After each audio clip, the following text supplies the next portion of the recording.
আসলে গরিবরা যতই কেরুর জিন খাক না কেন, জিনের ব্যাপারে তো গরিবদের আইডিয়া নাই। আর পিঙ্ক জিন কি জিনিস এটা তো ওরা স্বপ্নেও দেখে নাই। তো চেষ্টা করতেছি দেশের গরিবদেরকে একটু জাতে উঠাইতে।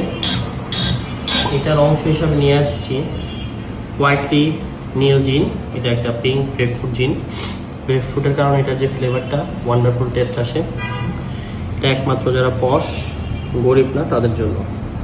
ওয়ান্ডারফুল একটা বোতল, খুবই প্রিমিয়াম প্যাকিং, আর কর্কটাও প্লাস্টিকের না, কাইন্ড অফ ওয়াইনের কর্কের মতো। পেয়ে যাচ্ছেন মাত্র 12,000 টাকায়। থ্যাংক ইউ ভাই।